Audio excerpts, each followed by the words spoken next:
Et dans les différents cortèges, beaucoup de secteurs aujourd'hui seront représentés, les cheminots, les enseignants, les routiers, mais aussi les personnels soignants, l'hôpital public qui sera plus mobilisé que jamais. Fatma Kizilboa, bonjour. Vous êtes notre envoyé spécial à l'hôpital Lariboisière à Paris, les personnels hospitaliers qui réclament toujours plus de moyens et d'effectifs donc.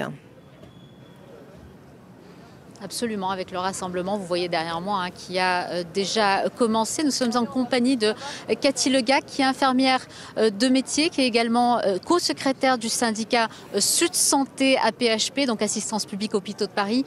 Madame Legac, merci d'avoir accepté notre invitation d'être sur France 24. Ma première question, elle est toute simple. Le gouvernement avait annoncé un plan d'action, un plan d'urgence le mois dernier. Quelles sont vos critiques aujourd'hui, puisque vous êtes à nouveau mobilisés, vous êtes à nouveau dans la rue?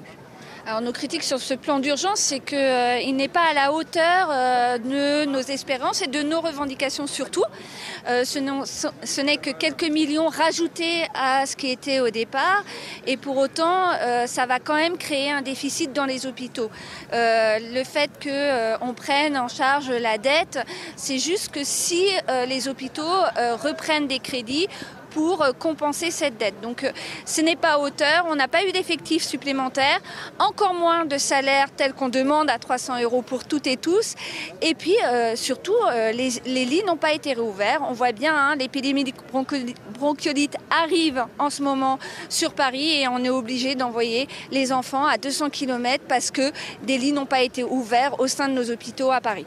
Donc c'est pour ça qu'on n'est pas content, c'est pour ça que plus il y a d'annonces, moins on est satisfait et plus on continue à dire qu'on veut 300 € pour tous, qu'on veut des effectifs pour soigner correctement la population et partout en France. Parce que aussi les annonces ont été très centrées sur Paris comme une prime spéciale pour Paris et la Petite Couronne, alors que les problèmes de logement sont identiques à Lyon, Bordeaux et partout en France. Donc voilà pourquoi on n'est pas content, pourquoi on continue à manifester, pourquoi les annonces ne sont pas satisfaisantes à notre sens. Et est-ce que vous pensez que cette mobilisation va durer encore longtemps? Quelles sont concrètement vos attentes de la part du gouvernement? Est-ce que vous avez l'impression aujourd'hui d'être entendu par les autorités? On n'est pas du tout entendu, encore moins par notre ministre de tutelle, c'est-à-dire Madame Buzyn, encore moins par le Premier ministre. Puis on attend aussi un peu une réponse présidentielle, parce que là, c'est silence radio du président qui n'a pas l'air de connaître la situation dramatique de l'hôpital public.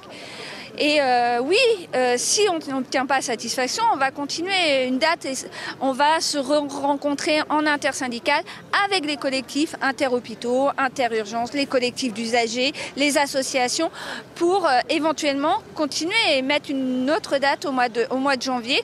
Comme le 14, on avait mis cette date-là du 17 parce qu'on n'était pas satisfait de ce qu'elle nous proposait en fait et ce que Édouard Philippe nous a proposé. C'est plus possible de travailler dans ces conditions. Il y a 900 lits fermés sur Paris, de l'assistance publique hôpitaux de Paris. Il manque 400 infirmières, mais forcément, le métier ne devient plus attractif du fait de nos salaires de misère. Je vous remercie beaucoup, Madame Legac. On l'a dit, le rassemblement a commencé aujourd'hui. Il devrait partir aux alentours de midi pour rejoindre la place de la République, pour rejoindre la mobilisation principale de la journée, à savoir celle contre la réforme des retraites. Merci beaucoup Fatma Kizilboa, cortège qui partira à 14 h heure française. On aura évidemment l'occasion d'y revenir dans nos Paris Direct. Dans le reste de l'actualité internationale.